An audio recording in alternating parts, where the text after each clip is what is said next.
Ivy life. Mm-hmm.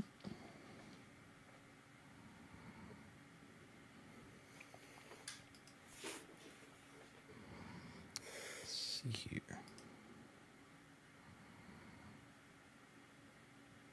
Source.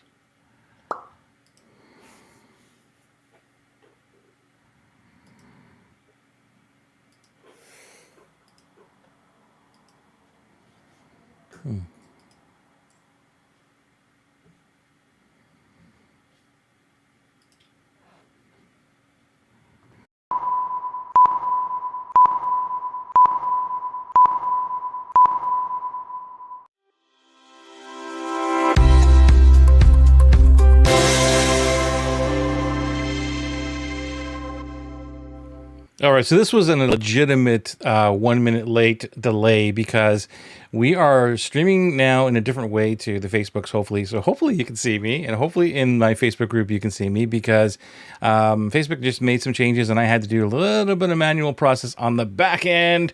And we've been having all kinds of back end stuff going on today, right, Rebecca? How's the alcohol coming Whoa. along today? I don't think you want to know how my day is. Yeah. Oh my gosh. So one of my clients told me all the planets are out of alignment and they really need to get their shit together there, Joey, because I came like this close to actually deleting my website. And then some guy at a bar told me that what I did was bullshit. And I'm like, you know what? Planets I hear you. align. Let's go. What's happening? What's happening? Yeah, it's funny. It's funny. When you said that story, it kind of took me way back to when I was first learning computers, and I'll never forget this. That I learned the Control Alt Delete command way back in the DOS days, or something that basically wiped out the entire drive. I forget what it was. It wasn't Control Alt. It was something white.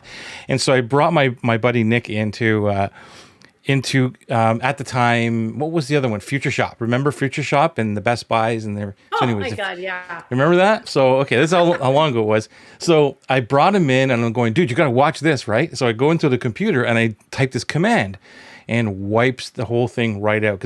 But first it says, "Are you sure?" Right? Are you sure?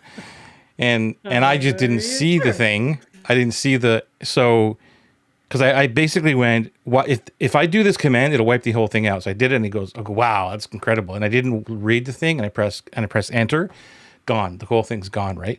So from that point, I don't know how many times Nick wiped out his entire hard drives. We were in the studio with mixes and all these other kind of things. Wiped out his hard drive, like I don't know how many times, and we have this joke between us, which is like, "Dude, don't be afraid to read," because that's exactly what it is. I said I'm going to put that, if you go before me, I'm going to put that on your tombstone. Don't be afraid to read. So because we never read, we just go through it and we don't look at the prompts, like bang. So I don't know if that happened to you today. Is like, do you want to delete this? Are you sure? And you're like, okay, whatever. Yeah. No, nobody asked me if I was sure. Oh, No. okay. No. And Okay. actually, I think I actually did it on Sunday. And then one of my clients was actually trying to find something else. And he's like, I can't find your website. And I'm like, what do you mean? Like, we're on a live call. There's like 10 people on this call, and I'm supposed to be the one who knows what I'm doing. Yeah. And they're like, yeah. And I'm like, what? And so I type in my website address and I'm like, and they're like, yeah. And I'm like, what? And so I type in my website address and I'm like, and they're like, yeah. And I'm like, what? And so I type in my website. Yeah, I got like multiple streams coming through. I'm trying to That follow. was way too many of me. I'm trying to get to the comments inside to see because I can't see them anymore. I told you it's going to be one of those days with the. I'm sorry. It just falls into the quality of my day today, which is I again can't see the comments. not all bad. But yeah, so we're gonna go comment free. What I'm going to do is I'm going to open it up on my phone. Maybe I'll do that. I'll open it up on my There's phone an just in See? case. Look at us innovating. See? Yeah, because this is what happens when everything goes wrong and some drunken guy says your stuff is baloney. Pull out your phone and you're like, I'll do it this way. Oh yeah. I'll learn you. heavens. I'll learn you. Yeah, exactly. Oh yeah, drunk guy in the bar. Oh yeah, I'll tell you a thing or two. Oh my Chicken gosh. shit walking out without being able to say it to my face. Anyway, Oh god, I love people. And All all right. that says is to me like you're just not my target market. And that's the marketing Yeah, language. exactly right. That's how you repel non-dream clients, by the way. Yeah. I must be doing something good if he's like, "Man, that's baloney." Like, yep, okay. Thank you, test case. One. All right, let me see here. Why does it say start the live video? Anyway, I think we're live. I think I'm live in the group thingy here, but I don't see any Let's go comments, so live. I don't know. Whatever. We'll deal with it. Let's talk about the preloaded day. And you and I are productivity geeks. I think you're a productivity geek like I am. Huge. Yep. Yeah, it's like incredible the things that we try to do to get more productive. And with our ADD and scroll brains, it matters even more. So what is the preloaded day? And I think we'll just talk a little bit about how we get things done, how we help our clients. Maybe we'll throw things back and forth, but we'll start off with your preloaded day. What's that all about? So the preloaded day is a term that I completely ripped off from the preloaded year. Mm-hmm. But the idea behind it is okay. Well, so let's think. What does it solve? Like we're going to start with the problem it solves, and then go back to like how it actually solves it. The problem that a lot of my clients have is decision fatigue, overwhelm, and just being completely reactive on the day. And so, decision fatigue, in case someone's not familiar with the term, is a process that we hit when we run out of brain energy. We begin every day with like a full tank. So imagine, I don't know if you saw the movie Wall-E. I love Wall-E. You know, you kind of like ding, ding, ding, ding, ding, ding, and you have like full bars. So you start every day at full bars. But with every decision you make, Yeah. you actually deplete that brain energy, your ability to make good decisions. And I'm talking like stupid shit. Like Yep. you have to decide what to wear, what to eat for breakfast, what order to do your workout in the morning. You know, all these different little things all contribute to depleting your brain energy. And if you deplete it too quickly because you're keeping too much in your head, which means you have to use a ton of energy to access all the things you're trying to remember, then by approximately 2 o'clock in the afternoon, you're like, I don't care. Yep, sure. I'm going to eat a chocolate cake, the entire cake. And you do impulsive things and you just close it all out and you go for a swim, you go for a walk, you walk your dog for the 17th time, you do your laundry. But the point is, you don't do what you should be doing. That's decision fatigue. Mm-hmm. And it is rampant in the ADD world, but Mm-hmm. also for anyone who's running their own business and just like trying to do a whole bunch of things all at once. The more you put everything in your brain, this thing here takes more energy than any other piece of your body. Mm-hmm. So your lungs do not take as much energy to work as your brain does. Your heart doesn't even work as hard as your brain does. And so what ends up happening, particularly with my high performing clients, is they deplete their energy resource at a really, really fast rate. So, for some of them, I'm like, can you wear the same thing every day? I mean, mine's easy. I wear black. I stole this from my husband. It's great.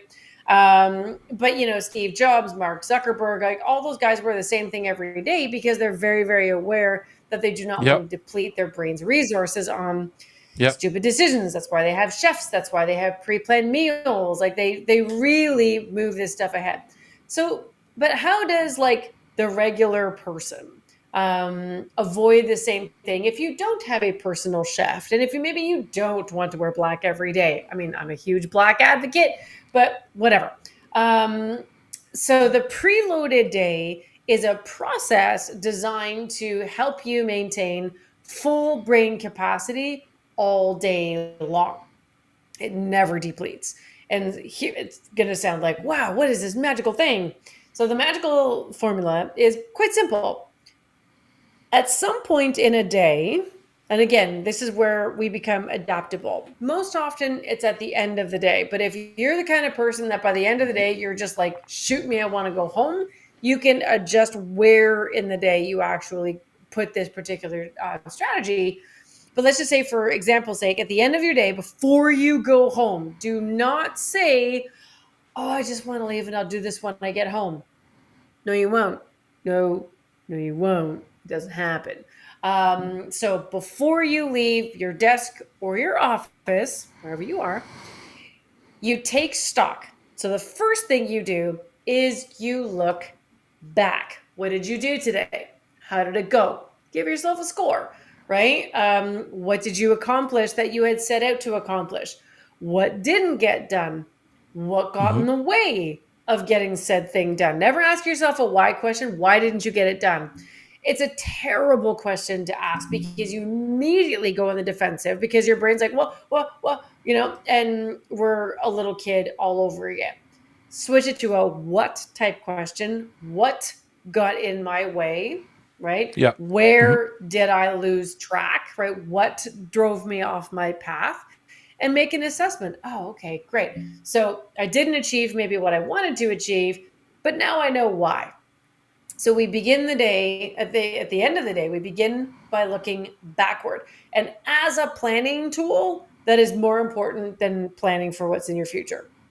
Because if you don't understand what is driving your behavior from your past, there's no way you're going to affect your behavior in the future. Right. Not a chance. You're completely Right. sunk. So that's where it begins. So the first thing is you assess your day. How did I do? What got done? What didn't get done? Right. And what kind of threw you off, if anything. Then you look forward. What's tomorrow got for me? What are my obligations? What are my meetings? What are the things I can't get out of? When are they? And what do I have in between? Right? Do I have very much time? Do I have little pockets of time? What does the day kind of look like? And then you take a look at what have you got to do. So this is where this whole process becomes a bit of a two-parter, because what most people do when they look at their, what do I need to do? They look at a list. And your list, like your to-do list, is usually from 1 to whatever, based on whatever came to your mind first. It's not always prioritized. So what I love to do is to say, as we're looking ahead to the next day, what do I need to do? Instead of creating a list, you actually plot it on a 2x2 matrix based on urgency and importance. And what you should be doing is creating a list of criteria as to what makes something important. And one of my clients, was really funny. She's like, so I said, what makes something important? She's like, something is due really soon. And I'm like, no, that's the definition of urgency.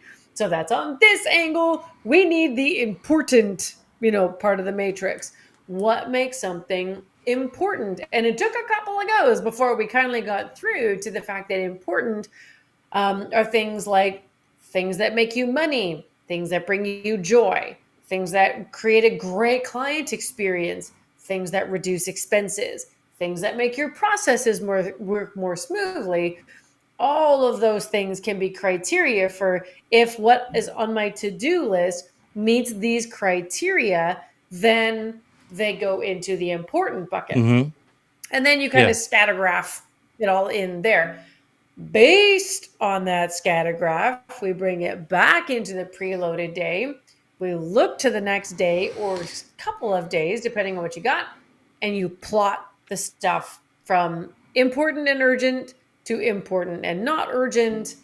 And then you kind of go from there. And that, in an essence, is literally the strategy for a preloaded day. You will not go wrong if you end every day preloading for the day ahead. Yeah. I kind of like. Have you ever heard of the daily me's? No.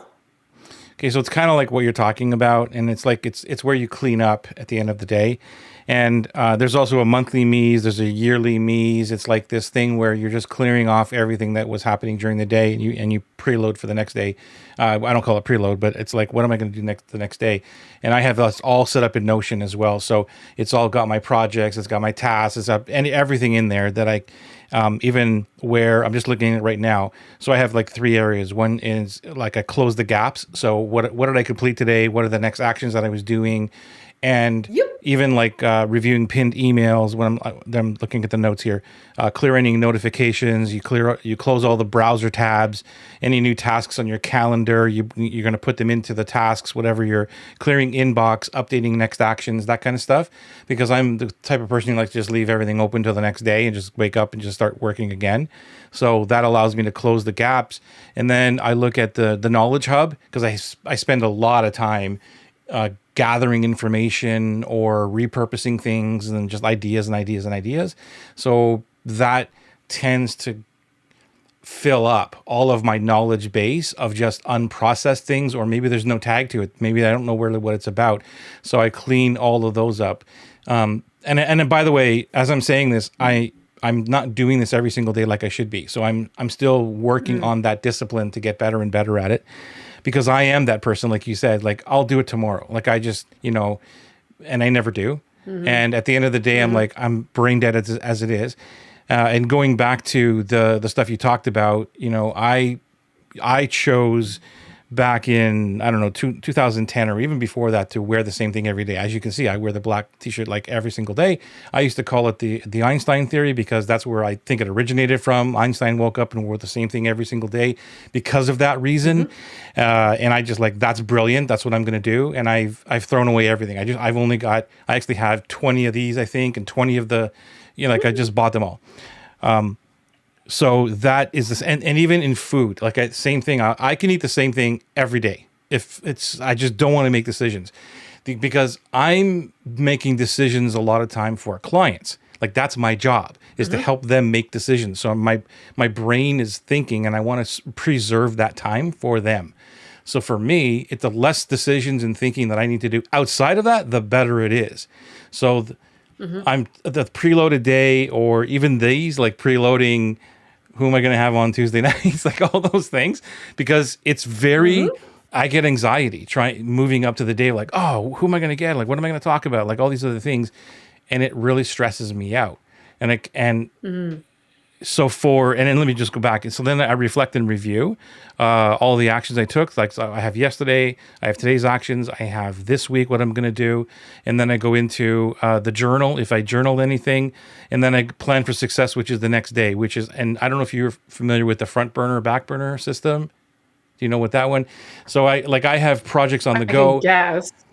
Yeah, some of them are like, these are back burner projects, what's on the front burner. And then I have combined with next, now, and in progress and recurring tasks. They're all interrelated. So sometimes I'm doing a back burner project that I moved to the front burner this week that is going to be next, which might be tomorrow, or is in progress right now. It's like, it's this whole system that I had to learn to build for myself, and through Marie, I can't remember her name, who helped me with the Notion. Anyway, got to give her credit as well. Marie Poulin, who helped, her course is amazing for Notion. So I want to give credit where credit is due. And that's the system. So like it helps me not worry about losing stuff. And what am I going to be doing this week or next week or whatever it is? So it sounds like we're on the same path here. It's the same idea. It's called so many different things for so many different people. The whole idea is the way that preloading works best. I just use the word preloading because you're preparing for the next day. It is not just where people go really, really wrong with this is they don't even worry about it until that day. They sit down, they're like, what am I going to do today? And that's where everything goes sideways. So whether you call the preloaded day, the me, the you, the whatever process, the idea is that you do, what did I learn from the day that I've just had? Right. And I've had quite the learning experience. You've got a PhD in really crappy things happening to you. So what did I learn?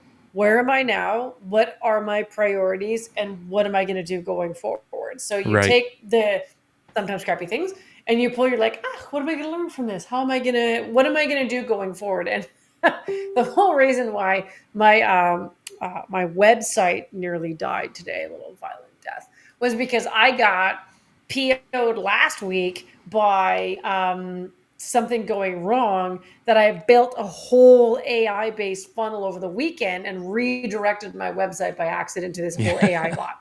Yeah. So yeah, whoops. But the whole idea, but the thing was something last week when I reviewed, I'm like, I don't like what's going on here. What am I going to do about it going forward? Right. And even today, I had some great feedback from my clients because apparently I email bombed them last week and I'm like, whoops.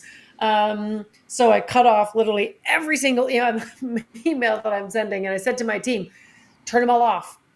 Well, this campaign, yeah, off. This campaign, is that under all of them? Yes, off. What about this one? They're all off. Turn them all off. No emails are going out until I can assess what's really going on. Right. Right. And then was able to pull back and decide, okay, based on my learnings, which were painful, this is how I'm going to go forward, which is way better. Found a super awesome technology that's going to solve a lot of things. We'll never get that insight if all we're doing is where am I going? Where am I? Yeah. If you're Where am I going? reactive. We have to Yeah. do a little exactly. You got to do a little bit of review. You got to do that review, and that's what people are very uncomfortable doing. Yeah. The because one thing it's that, not fun to look back and kind of go, "Oh, what did I screw up today?" yeah, like, and kind of to your point, I still don't do this every single day where I'm reviewing the last day, but I review maybe the last week. So I'm getting better because I only used to do the last 3 months, which still helped me. And that was where, okay, 90 days where I want to be. And then I would review that, like what went right, what went wrong, blah, blah, blah. Stop doing the stuff that doesn't work, do more of the stuff that does work, and add and replace one thing that I took away from that didn't work, right? That was basically my strategy. And it worked really, really well. It still does. And so then I said, well, why don't I do that every single week as well now instead of waiting 3 months? And then maybe I can incorporate that into the day. So I love the fact that, getting the stuff out of my brain to have to decide what to do or react is even worse. So I took reaction out of my world long time ago, Rebecca, like 10 years ago. Reaction was gone. And I kind of flipped the script because everybody in my world, and it's still in I think your world, because you're still in the real estate world, because I was training real estate investors and all these and realtors and all that, and their whole world was like reaction, like wake up and like, what's going on over here, right? I'm like, oh my God. So, and that's the whole world.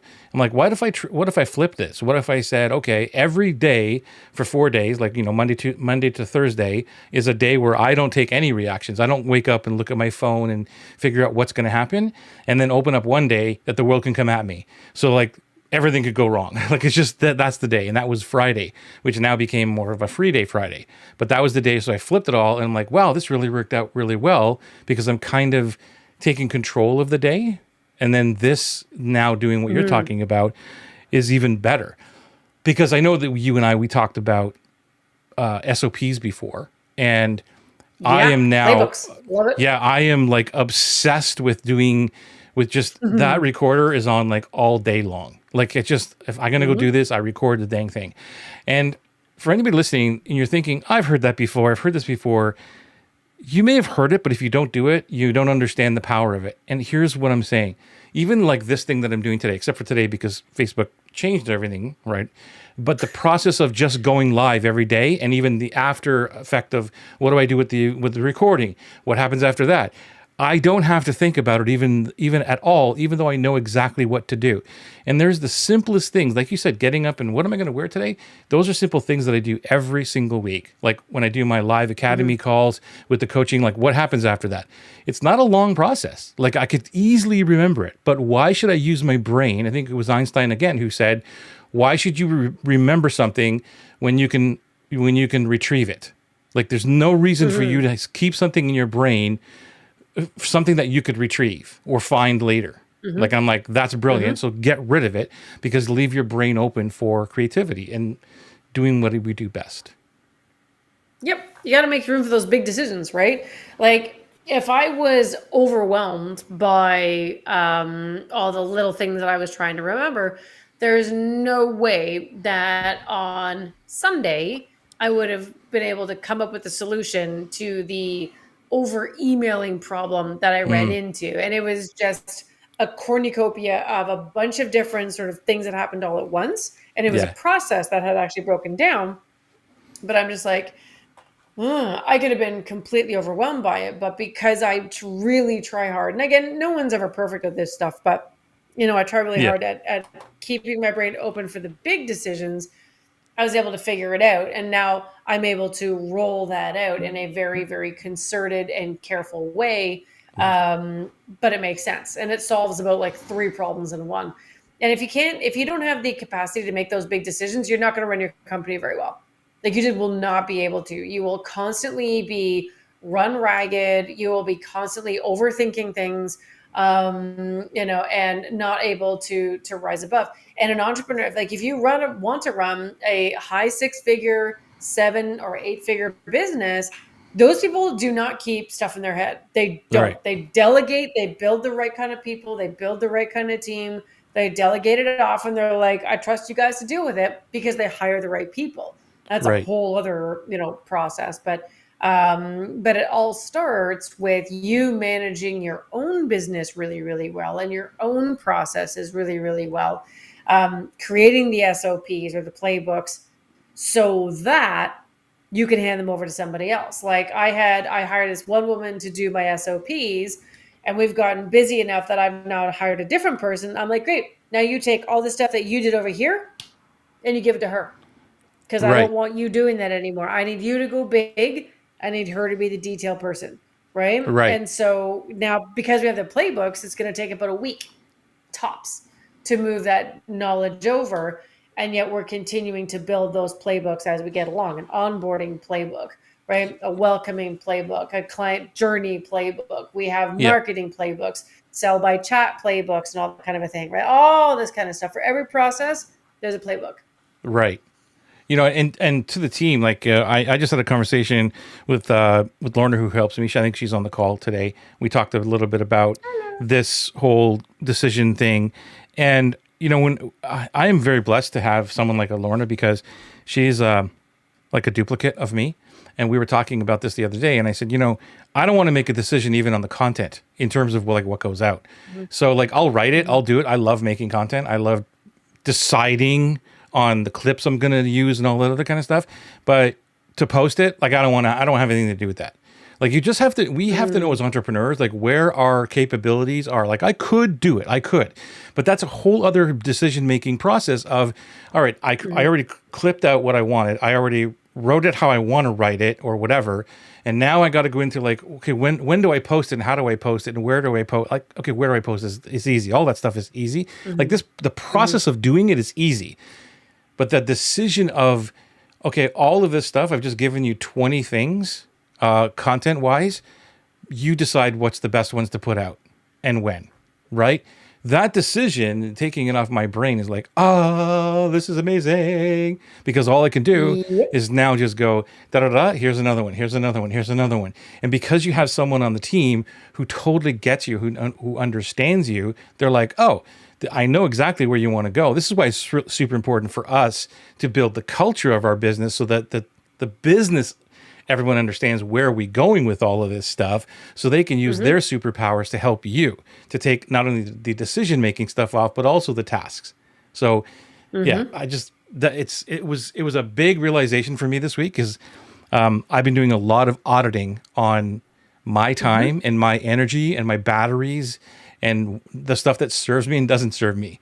Where do I need to step out because this thing doesn't serve me anymore, and I need to just delegate it or not do it or get rid of it, whatever. And so, and it all comes down to what we're talking about today, decision, right? It really does. And like decisions, and what you said, like, what are you doing and what are you delegating? Like those two things go very much together. And I have a whole process that I teach people. Is called, I think I mentioned this before, the ADORE process. So you make a list, Nice. you do what I call the ADORE audit, which is for 2 weeks, you annoyingly write down what you're doing every 15 to 20 minutes. It's called so many different names. It's an audit. The time study. We just talked about that today on the Academy, and I'm like, you're gonna hate this, but yeah, go for it. Go for it. It's so good though. I know, right? And the only difference is with the ADORE process, I layer on top. So you do your audit, and then when you're done, you write your name against the things that you are truly and honestly the only human being in the planet that can do that. Like I'm the only one who can do this. I'm the only face of my business. There's lots of other people that can help me out in other things, but I'm the only one that's going to come up with curriculum. I'm the one that's going to be the face of my organization, do the speaking and write my books and all that kind of good news. Even though I suppose I could get a ghostwriter to do it too, but I digress. The idea is that for anything else that doesn't have your name beside it, which should be between 5 to 10% of everything you're doing, you adore the rest, which is automate, delegate, outsource, replace, and eliminate. ADORE. So again, I love it. automate, delegate, outsource, replace, and eliminate. And so, I turned it into like a verb, adore it. Like, get it off your plate, make a list of all the shit you don't want to do, and then adore the rest. Get it gone. And if you can't do it right now, make a commitment to finding a point in time at which you get it gone. And then when again that does, you get to breathe again. And then when you layer on the preloaded day with only doing the work that you should be doing, it's a pretty good existence, right? So, Mr., what you do is baloney guy, and I'm using nice terms now. And, the restaurant where I was today, when he totally told me that what I was doing was malarkey, it's okay because see all my like new terms. It's okay. We already got okay. the profanity filter on this one, so like whatever. There you go. See, I'm making it easy for you. So you only do the profanity filters in the beginning, not in the middle. But again, the premise behind both the adore process and the preloaded day is to only be doing the work you should be doing, learning from what happened in your day, moving ahead based on the 2x2 matrix, not a list, but like a scatter graph, plotting important versus urgent on like the 2x2 matrix. That's how you make sure that you're only working on the important things and you're never actually getting bogged down by the stupid little things that are going to slow you down, hold you back, distract you from the work you actually should be doing. Do you talk a lot of, let me ask the question. I don't want to put words in your mouth or sway the answer. Do you touch on any energy related to when you're doing that, looking back and on Define the adore? what you mean by energy, because like I don't do like NLP or like your aura, but I mean, if you're talking about like the high performance version of energy, like do you have the energy to do the work you need to do? Do you have the stamina? Do you have the endurance? Do you have the health? Do you have the clarity of mind? No. Yes, I do touch on that. I'm talking about like the energy, like internal energy, how you feel about the thing that you're doing, and being in tune with your body, like when you're doing the thing. For example, for me, anything related with numbers is a very high anxiety for me. Anything related to it, and I'm like, I tune into my body, so I got to get everything that has to do with numbers off of my plate. I don't want to deal with it, and doing the time study. Like every 15 minutes, writing down what I was doing and like, okay, how do I feel about this? How do I feel about this? And delegating it out or saying, I could do this, but I just don't want to do it because I don't feel good about doing this at all. And so so when I'm asking somebody to do, or my clients to do that, it's like, do the time study, but at the same time, look at how you're feeling about where you are in that process of whatever it is you're doing and be in tune with the body. I do. Yes. So, the short answer to that is yes. Because so like to me that is emotion work versus energy work, because I kind of like split the two. I know they're kind of chicken and the egg, which one comes first. I transfer my clients with this little friend of mine, my emotion wheel. I love that thing because we are not socialized as adults to use complex emotional language to describe how we're feeling. And how you feel about something determines if you're going to do it. So me and feelings, we are like super best friends. Like when I created the model for my business for how I actually coach people, it's called the Profitable Millionaires Model. Profitable because this isn't just like, oh, look, you can make $1 million, but you had to spend 1.5 to get there. A lot of programs are. So we're going to do this in a way that is very supportive of your world. Millionaire being $1 million or 1 million people that you want to impact, or your max, or like whatever. But it's a triangle model. And the first part where we start is your belief system. And where that starts is with how you feel. Mm-hmm. How many times have you looked at something and kind of you looked at some work and I'm like, man, I just don't feel like doing it. Right. 100%. Literally saying the thing that is actually the problem. We don't feel like doing the work. So, a couple of different options. Get rid of it. You know, when you have that visceral, like I'm totally with you with numbers. Me and numbers, we are not best friends. I grew up very wealthy, which was great. And by me being wealthy, my dad had a lot of money, which I just thought was just normal. And everybody had that until I got married at 21 years old. And then, wow, newsflash. And then proceeded to be fiscally irresponsible for the next 20 years. So me and money have had a really mostly off relationship. So anything related to that has been really hard for me to feel like doing. So I give that work to somebody else. Now, sometimes there's work that we do need to do because we are the principal of our business. Yeah. So, how do we generate that feeling?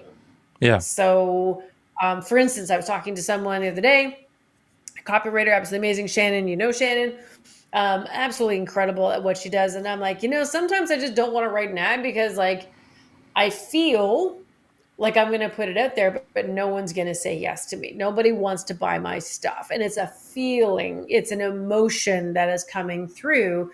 But if I went with that emotion and acted on that emotion, then my business drives into the ground. What I need to create instead of anxiety is I need to generate the feeling of courage. How do we generate that emotion? We use our thoughts. So there's a really great book. It's over there. It's called Mind Over Mood.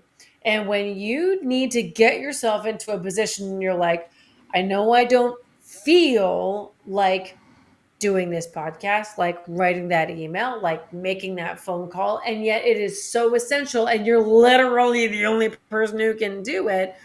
We have to learn how to generate those feelings such that our actions naturally follow. So it's And the mind over mood. only way to do that is mind over mood. So you have to say, okay, Yeah. what is a phrase?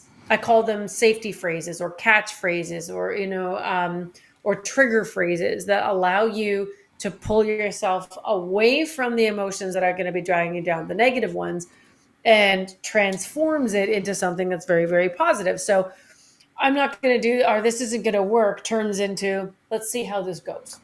Right. Just see how it goes. You don't have Yeah. to tell yourself it's going to work. You can. I mean, whatever works for you, right? So some people can't go all the way to, this is going to be the best thing ever. Some people can. And like, God love those people. For others, they need something a little bit mitigating. And so something as simple as being open. This has an opportunity to work. Let's see how this goes. I can handle this. Who can help me? Like all of those kind of thoughts, when you really cultivate those, can generate the emotions of confidence and courage and stamina and motivation to allow you to make that forward progress. And so, the emotional side of what we do is a key aspect because in the bro marketing culture, which unfortunately we have everywhere, very little attention is actually paid to feelings, even Yeah. though those are the generators of action. So Yeah. you get these bro marketers who are all like, do this, make $1,000,000 and get this plaque and run this ad and send this email and on. They love to sell that stuff because our thinking brain takes one look at that and goes, that's exactly what I need. So we buy it. And they know that we're going to buy it as humans. They know those bro, and I call it bro marketers because unfortunately it's all men. It is. They I sell know. this I kind was of in the stuff. world. I know it. Yeah. Yeah, exactly. So I'm not trying to be sexist. It's literally like, good luck finding a woman that sells like that. I can come up with one. But anyway, so you pitch this stuff, this manipulative marketing. I'll drop the word bro just for, so I can be less sexist. And because they know that the thinking part of your brain understands the logic behind the pitch. However, you get these people who buy this stuff, and what does it do? It's not self-help, it's shelf help. And it sits on the shelf. I'm putting it on my bookshelf like you can see it. It sits on the shelf. It Great does plan. absolutely nothing because we don't have the feelings to support the action. We don't have the feelings to support the thoughts. So it goes feelings. So, and it's a bit chicken and the egg. Sometimes it's feelings, thoughts, actions. Sometimes we have to think to generate the feelings to create the actions. That feelings and thinking, those are the two pieces that have to come first. And if you have the feelings already, God bless, go forward. If you don't, you got to back up a step, use your thinking brain to generate the emotion to push yourself forward. It Yeah. is not easy, but that's the magic sauce. Nice. And when it comes to the numbers, a lot of it has to do with like bookkeeping kind of stuff right now, because I Mm-hmm. have like real estate, I have multiple things. I Mm-hmm. have literally over 30 bank accounts to deal with. And so it's a lot. And but on the real estate side, when I do stuff for my joint venture partners and all that, sometimes I'm behind because I just don't like doing the stuff. Yes, I know, get a bookkeeper and all this kind of stuff. I understand. Besides all that, once that team is in place, but I can, the way that I've been able to, I guess, generate the emotion, or forward motion, whatever you want to call it, is by chunking. I've been really good at chunking since I learned it from Tony Robbins when I was 16 years old on cassette tapes, learning, power, whatever it was, his first program. And Mm-hmm. I'm like, okay, so I don't want to go do this. I don't feel as though I want to go do this right now. But all I got to do is just do an hour and I'm good. And what that does is, Mm-hmm. is I'm using my brain, my logical brain. Just do an hour. Just, you don't have to finish Mm-hmm. it. Just get where you need to go and Mm-hmm. just go do that. And I'm like, okay, but I just don't feel like doing it. My brain says, doesn't matter. This is what you need to go do. Right. So it's more of a pressure Yep. thing. So it's a pressure thing too. And I'm Mm-hmm. like, okay, you're right. I got to go do Mm-hmm. this. And then the feeling begins to change. Why? Because the dopamine starts to hit. Like, wow, that wasn't so hard. I didn't think it was that Mm-hmm. hard, right? And this happens, Rebecca. Mm-hmm. It happens every single time. And I'm explaining it right now to you. But then next week, if I have to go do the same thing, I'll be in the same state. I'll be like, oh my God, I just don't feel like going to go do this. Meanwhile, I exactly Mm-hmm. know what's going to happen. But Mm-hmm. I have to put myself into that state. Okay. Go ahead. Okay, I've got something really cool for you because I I seen have you clients light that up. get into this all the time. I know, and I'm like, I just have this conversation. Okay, so I have a client who needed to learn how to preload her day. Yeah. She didn't need to learn how to do it. It's not that hard. It's not complicated. It's not brain science, right? She says, I'm not getting to it, and I'm like, okay, right. So at the end of the day, how do you normally feel? She's like, exhausted. I want to go home. Great. We're not going to preload your day at the end of the day. What's the time of the day in which you have like pretty good energy? You're kind of in the flow. She's like, right after lunch. Great. Next step, because this is something new for her. She's not used to doing the preloading. So I'm like, what makes you feel like kind of really good, kind of in the mood, right? Like for instance, when I do creative stuff, I go to Starbucks because I need some of that, that sound, the ambient sound, to play with my ADD so I can actually focus on stuff. I cannot write a book sitting here. I have to be out somewhere else. So environment is important. And she's like, well, I can't really change my environment, but I love this particular music they play during my spin class. Excellent. So now we have preloaded day after lunch with music. And I said, what's something you have done that really generates even more of these good emotions? She's like, you know what I've been doing? I've been doing journaling. And when I'm done journaling, I just feel so, unburdened and I feel light. And I'm like, fantastic. So your magical sauce is after lunch with awesome music, right after journaling, throw in your preloaded days so that you know exactly what you're doing the day after. And that's how you're going to feel like getting this preloading done, so that because she was hitting some really serious decision fatigue problems. So Yeah. you can't attack decision fatigue by going, oh, they like have a nap at 1 o'clock. That is not the problem, because she'll wake up and go, and just roll over and go back to bed and nothing happens that day. Right. Well, I needed to generate, how do I, in the middle of this woman's day, help her to regenerate and refine that energy to be able to last not only the rest of that day, but make you feel really confident the day after. So you Mm, create these opportunities. Like, I know what makes me feel happy. I right. know what makes me feel sad. Right. And so when I need to get in the mood, so when I'm faced with anxiety, I'm going to launch something. So this new AI generated thing, which took down my website, thankfully it's fixed. Small Did side, it take it little down or you footnote. took it down? Oh, I took that thing down. I put it in a chokehold and like took all the air Let's out put of the it. And then blame it was where an the error blame should be. 404. And I'm like, I yep, love you. I'm this is just what it kidding. is. That's okay.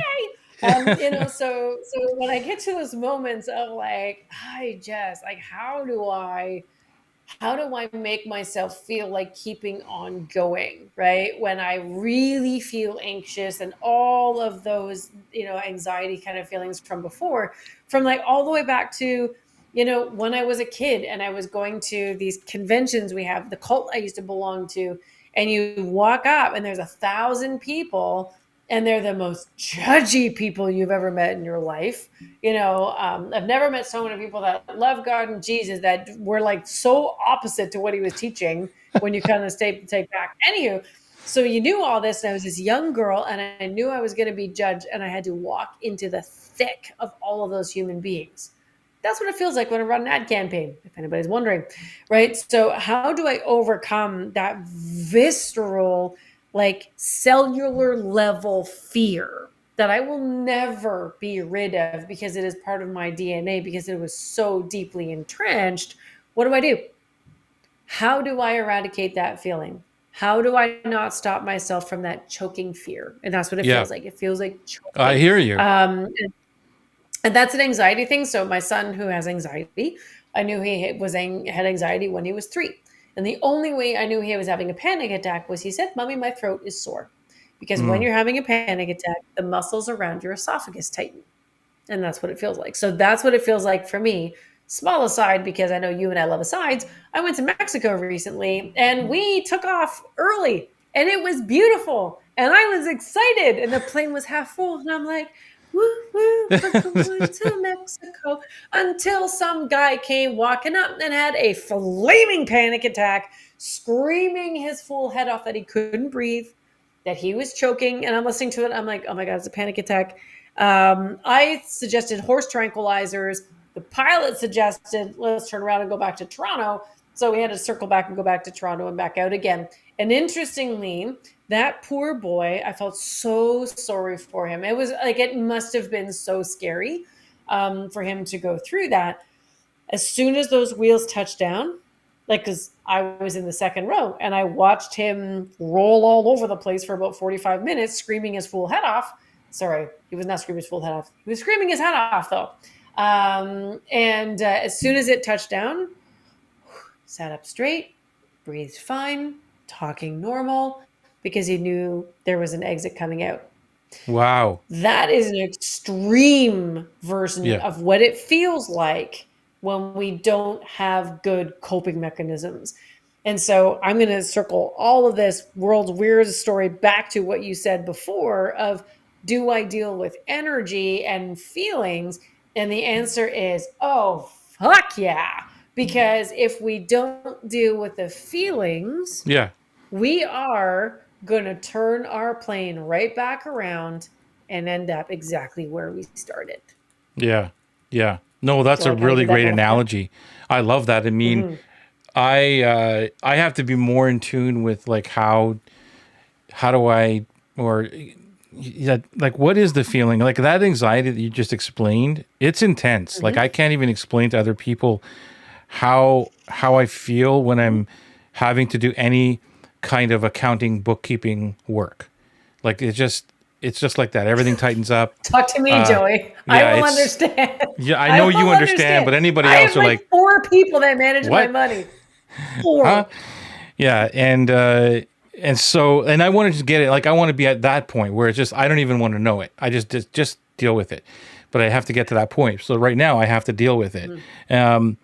And so but it's I try to explain it and some people say like why don't you, it's like dude, just do this so you could get to the point of hiring the people that to take it away from you and all these other things, I'm like, I understand it. Logically, I understand it. Mm. But getting to Mm. do that, to catch up and all, is all this massive anxiety thing that I now have to go through. And it's torture.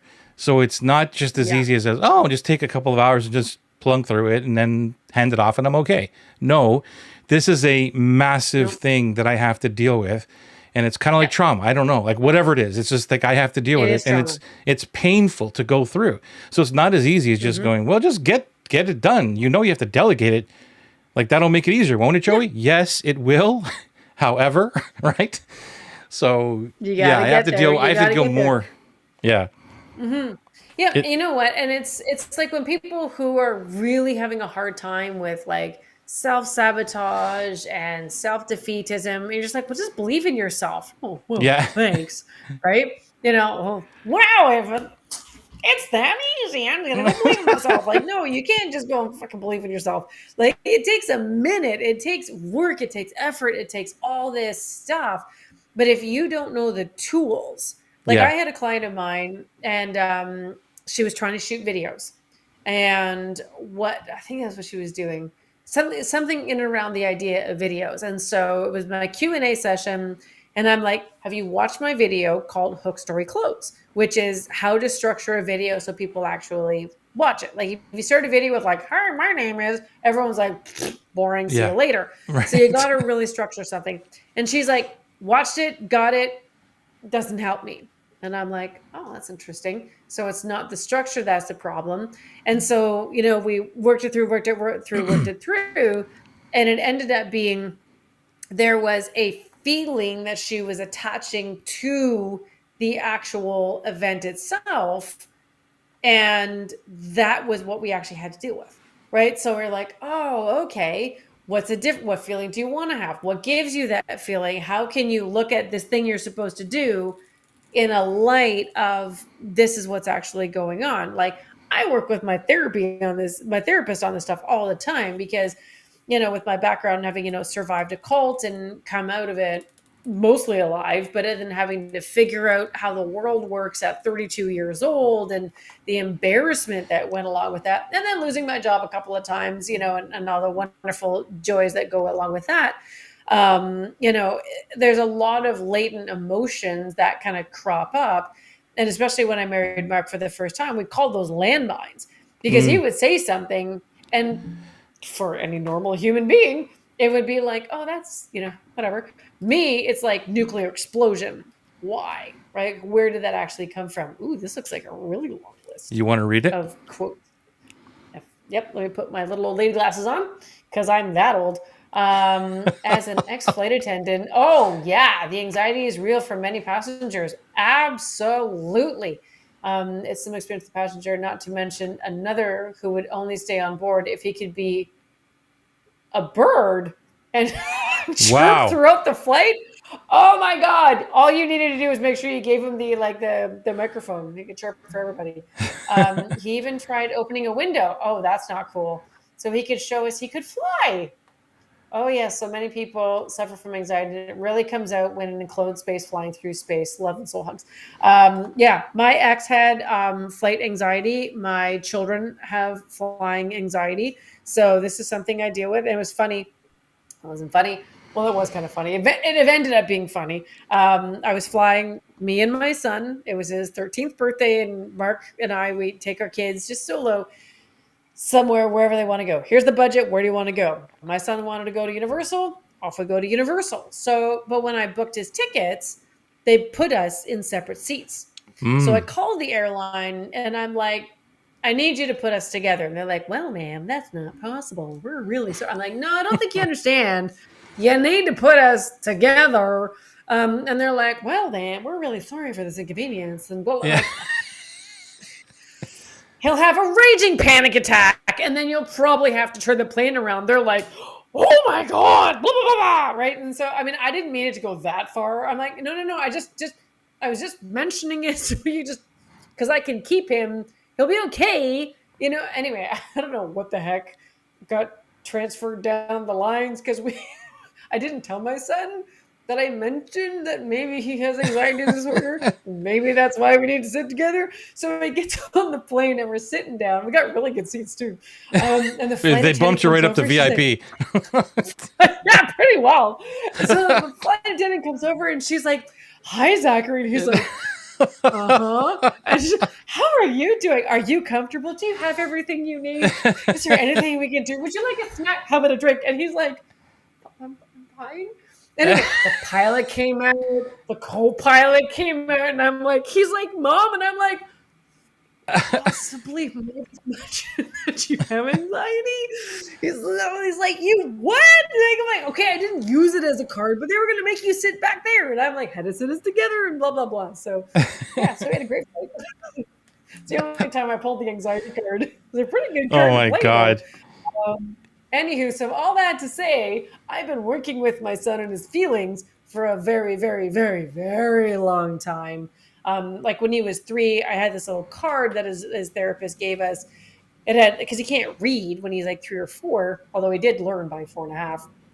But it was all these faces, because mostly we're like happy, sad, mad. His was like there's about 24 different faces, and he would point to the face that was kind of what he was feeling like. So it was words like determined or frustrated or annoyed, as opposed to just happy, sad, mad. So he learned complex emotional language from a very, very young age. So as he grew, and especially with adulthood, like, coming on, because he's 18 now, and testosterone's shooting up like crazy at the age of 15 and everything going all wobbly and weird, he was mostly able to cope with those emotions and those feelings because he had complex language that he could associate with him. And providing complex language to emotions is the beginning phases of being able to always be in control of them. It's not that you won't feel them, is that you'll see them for what they are. And so when I get anxiety, I'm like, I see what you're doing. Thank you, anxiety, for making me feel extremely hot and sweaty. And, I got to kind of do this a lot of my day. Like today, when live on my call with my clients, they told me that my website was down. So I'm now trying to host a mastermind call whilst freaking out that my website was dead because I possibly killed it.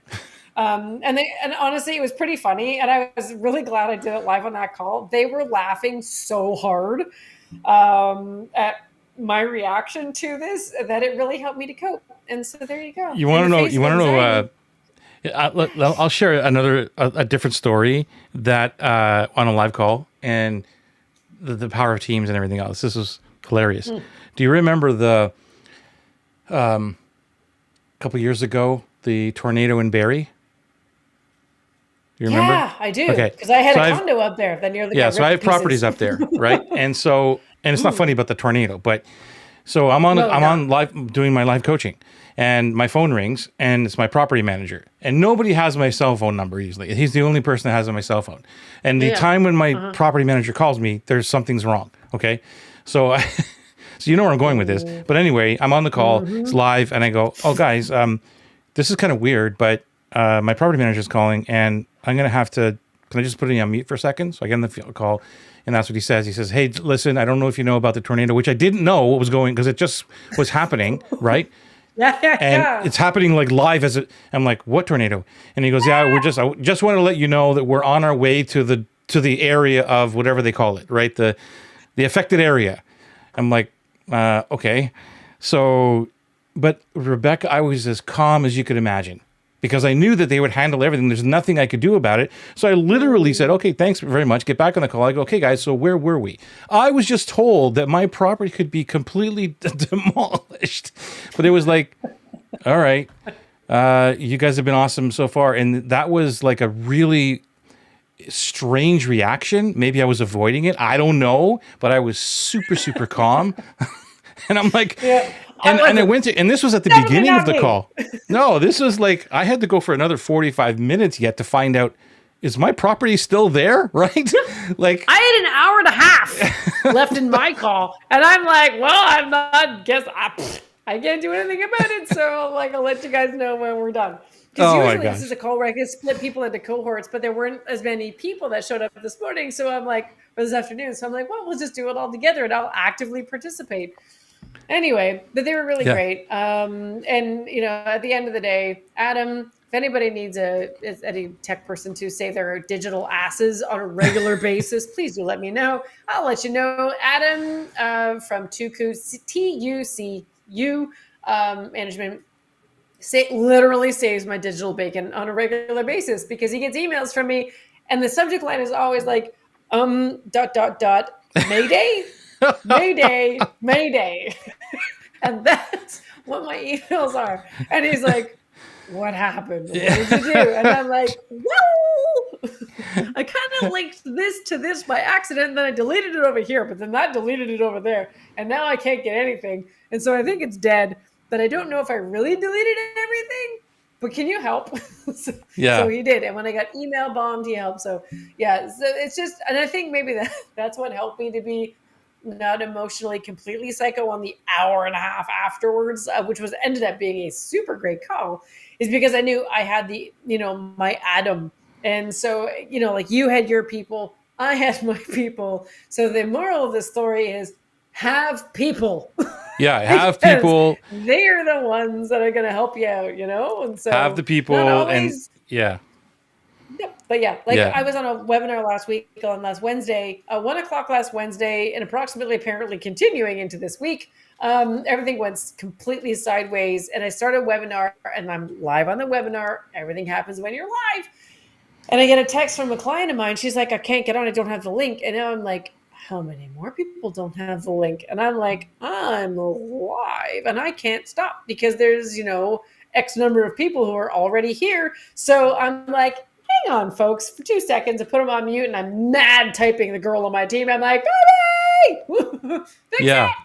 Anyway, turns out couldn't be fixed, but they all got a replay instead. So Wow. and then you just carry on and try not to be distracted. So, these are like the mental Olympics, and they train us. I love Actually, that. sorry, we must train for said mental Olympics. And the mental Olympics is when shit goes sideways live on a call. And if you Right. can handle shit going sideways live on a call, you know that you have mastered your own mental Olympics. Well, you know what? I'm going to pat myself on the back for that because there's You been a lot of things should. that have gone wrong, and even I've had people reach out to me and say, I don't know how you handled that one, and it's not like it's major, but it's like maybe just It's because something. maybe it has everything to do with what I talk about in terms of like just the marketing and showing up as you are and being who you are. Mm. Things happen, things go down, and I can't tell you how many mistakes that I make that are just, yeah, I forgot that, or I send out an email that says, hey, welcome to week 3, and it's only week 1, and they're like, did I miss a couple of weeks? Like, what's happening here? Like, oh, I forgot to change the subject line. Sorry. Like, and so they just know like Oh, yeah. something's going to break, something's going to happen, and I don't freak out about it anymore. I don't try to be perfect, and I kind of Nope. preface it and say, there's probably going to be something that's going to go wrong. So just be prepared for it. And then when it shows up, they're like, oh, here it is. Cool. Okay. I'll go play with my whatever. I'm going to go watch a cat video while Yeah. Joey fixes this. And I'm like, get Yeah. back. And like people, Don't care. people in my program, they're actually really good. They're like, hey, found something that broke. Like last week, apparently, I sent like Yeah. 70 emails to my people, and I'm like, I sent you what? What Yeah. happened? Why? What? So I'm messaging my team. I'm like, thanks, guys. Talk about yourself. Turn it all off. So basically, just take my Keep account and just explode the whole thing up. I don't really need it. It's okay. But we learn these things, and we just, emotional resilience is not feeling things. Like I'm sure even on that call, you're like, well, that's a bit problematic. Your blood Yeah, pressure it's kind probably of you're spiked a kind of in the back of your head, little. like, maybe I should. You're still kind of distracted, but I'm waiting for that phone to ring and go. But dude, you better get down here, right? So like, right, Right, or yeah. up here, But until whatever. that rings, you're like, Like, okie dokie, we're just going to keep on going. So emotional resilience is feeling the emotions come, but not allowing an yeah, amygdala hijack to occur. An amygdala hijack is simply, so the amygdala is where like all our big emotions sort of originates, part of our emotional brain. It's very, very triggerish. yep, And trigger happy. It loves to set off on a win. And anxiety, fear, aggression, and anger, and stress are the kinds of emotions that can trigger an amygdala hijack. And what that simply means is that we are so full of these big emotions, our thinking brain doesn't work and we don't know what to do. And we can't carry on with those calls. We would cancel the call and go, I got to go deal with this because our anxiety is too high. Right. So where I always try to push people is to the level of emotional resilience where you feel all the feels, acknowledge it, name it, right? And again, that's what these feeling wheels are so good for, because it gives you that complex language. And once you connect your feeling brain with your thinking brain, then everything starts to relax. And then you're like, okay, this is not ideal. A flattened property, a website that has gone into the ether and now just says 404. It was a really pretty site, actually, whatever the Right. 404 error page was. Looked beautiful, but it was definitely not my website. But it was also an important thing because my client was trying to get to the client portal through that instead Right. of through the actual client portal. So in Right. the end, he was looking in the wrong place. And, even though there's about 7 emails, on where you actually should go. So it was a wonderful learning opportunity for Did me to you, go, nope, I just go there. this might be for another call, but when we're talking Mm. about, I don't know if you do the same thing, but when I'm in, sometimes when something is, presents itself, I can't let it go. It is different than it being, Fixation. Mm-hmm. yeah, it's different than that like situation thing happening. It's more of a, Mm-hmm. I just like, I got to deal with this now. And that's when because when you just said that a couple minutes ago, oh, I got to shut down and I got to go deal with this, guys.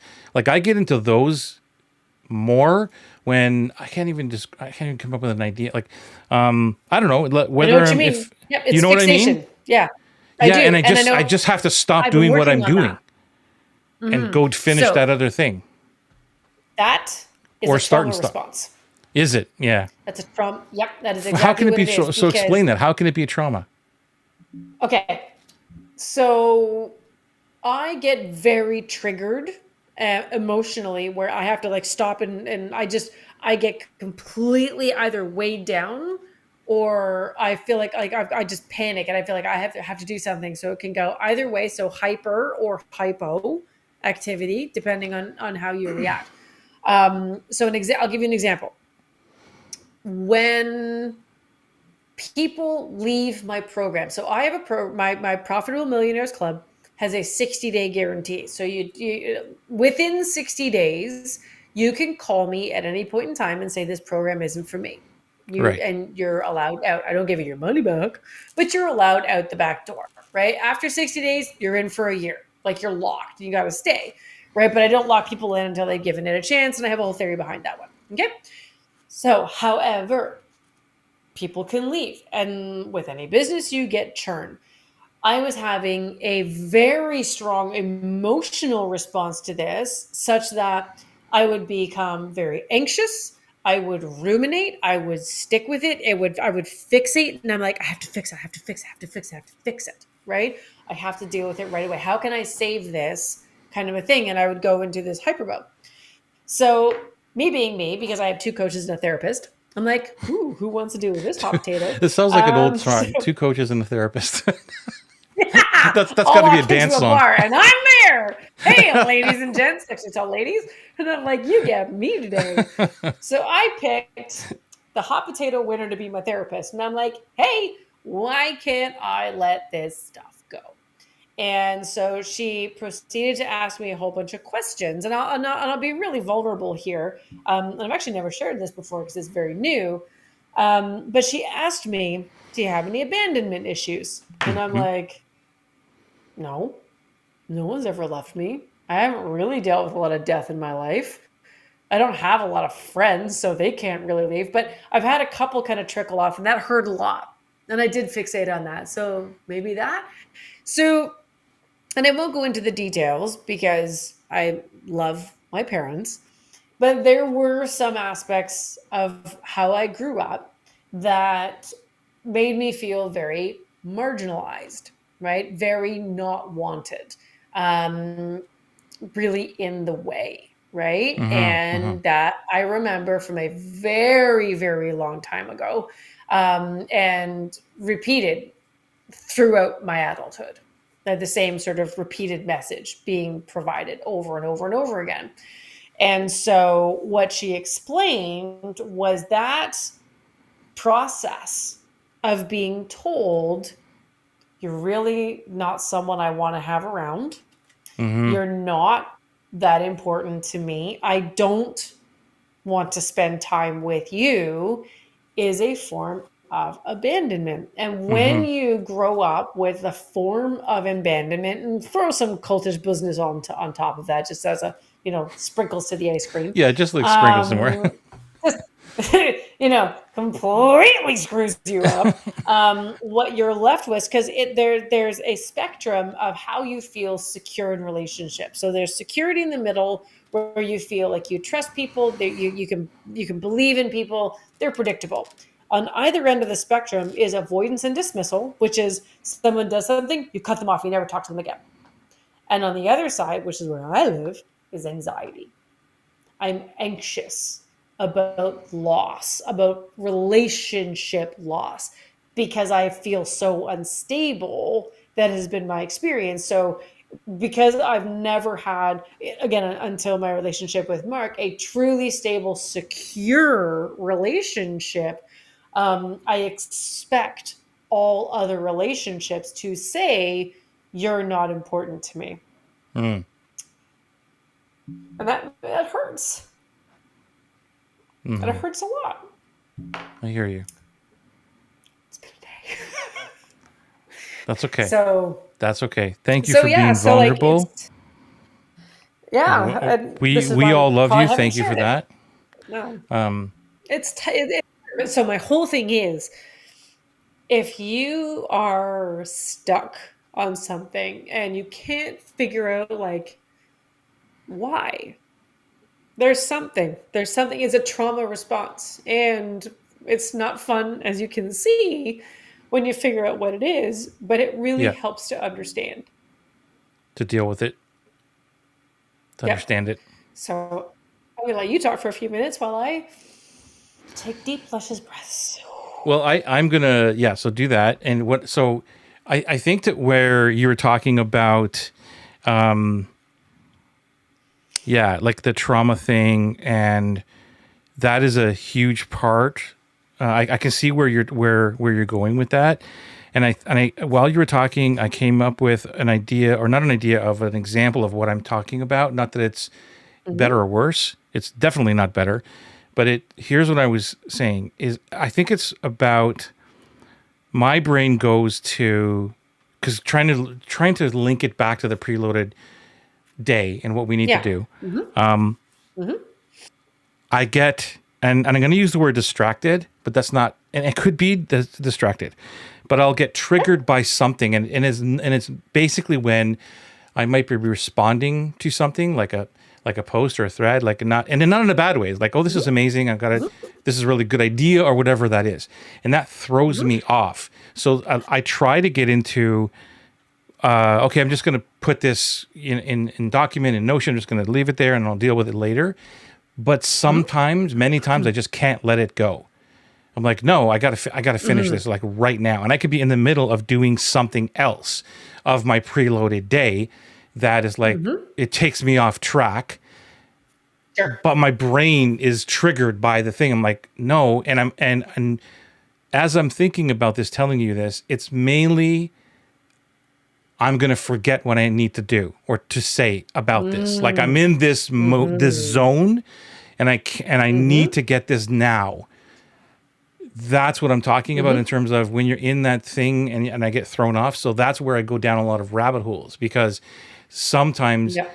and again, it has everything to do with all that distraction, discipline, or why did you go and start looking over there to write about posts, or Mhm. why did you open your emails and all these other things? Mhm. So I Mhm. think I just answered my own question, but have you ever been in those situations? Yeah. Oh, absolutely. And I've actually studied like why that happens, because I'm fascinated with the ADD brain, right? And you and I Yeah. both have ADD brains. Yeah. And what can often happen, like, I don't know if you've ever zoned out in the middle of a conversation, All the but time. what I have often no idea what happens we've been is, talking about for the last hour. no kidding, no shit. You and I both, but we're still talking and we're enjoying ourselves. Even a few tears, like why not throw that into the mix? We'll go through the recording and we're like, yes, that was important. It's because we get emotionally I said something good triggered. there. I should remember that. This is why we have to record everything. No, but we get emotionally triggered halfway through what someone says. So they're talking, like Mark will talk about shit. Yeah. And he's like halfway through and he says something and my brain's like, tweet, tweet, tweedledee, tweedledee. And then I come back and I'm like, oh no, he's still talking. I didn't hear any of that. Like nothing. Because he said something that made me think of like tweedledee, tweedledee, tweedledee. And then and mercifully I teach him about my ADD brain. So I'm like, so I heard none of that. And you're gonna have to start again. And I'm really, really sorry, but I'm paying attention now. I'm just like, but don't say the thing because that'll make me go right. So don't go there. It's an emotional trigger and we can't stop it. It's an immediate, because remember, amygdala shoots first. Thinking brain that's shoots it. like way later. So a lot of our distractions with an ADD brain is an emotional trigger. So again, even more so important is the emotional resilience so that we can, pay attention when our spouses are talking. Yeah, that's so true. Like, it's a daily occurrence. I married the most patient man in the world. Dawn is the same way. Like I tell her the same thing, and she's like, "You didn't hear what I said, did you?" Like, not a word. Like I'm just not a thing. I'm trying to explain to you. Like I'm not there. Yep. But yeah, maybe you're absolutely right. I think it is an emotional thing, and I think it triggers back to so many times when I've had ideas, and I'm like, I'll remember that. And I don't, and I get upset. No. All right, I get upset about myself because I didn't write it down, or it was like in the kind of in the middle, just waking up time of the day, and like, I can remember this. I'm kind of awake. Just give me 10 more minutes, and it's gone, and I'm really upset. So that's an emotion, right? So maybe that's a trauma response or a trigger response. To like, if I don't do this now, I'm going to be really upset because I'm not going to remember what it is that I have to say. Would you agree with that? So one of the things, absolutely, Jim Quick's book Limitless was really good about that because, like, say for instance, you're trying to remember a grocery list. If you're like, you can do like apples, bananas, milk, squirrels, chipmunks, staples, eaters, watch, cloud, nice, fun, right? And then I'm like, what was I here for? Like, I will literally walk into a grocery store and I'm like, I've got this, I've got this, I've got this. I walk in the front doors and I don't know. I think there's like this memory wiping feel that happens, and I'm just like, I walk in, I'm standing there, and I'm like, yeah. I'm glad it's not only me. Oh my God. And I don't know why I'm here, so I'm gonna walk around like I know what I'm doing with confidence. Come on, brain, kick in. Right? So what Jim Quick talks about is you like turn it into a bit of a game, like a song or a poem or like something like that, and you kind of have some fun with it. So if I wake up at 2 o'clock in the morning with like the best idea I've ever come up with, I try to turn it into a little song, which by the way doesn't help me go back to sleep because then I'm like, and yeah. I have a pad beside my bed now, like it's there. And I told Donna, like, you know what, if you see in the middle of the night the little light goes on, ping, I go, that's what I'm doing because I just need to get this down. So I have like a little book lamp thingy and I turn it on and I write it down and I go right back to sleep and I can sleep the rest of the day or the rest of the night. Collie is talking about the trauma response. Yeah, passion, no kidding. Especially when it comes to interrupted patterns, meaning people reach for something but cannot attain it. And it usually has to do with interruption in childhood. No kidding. When they were reaching for someone and they were not receptive.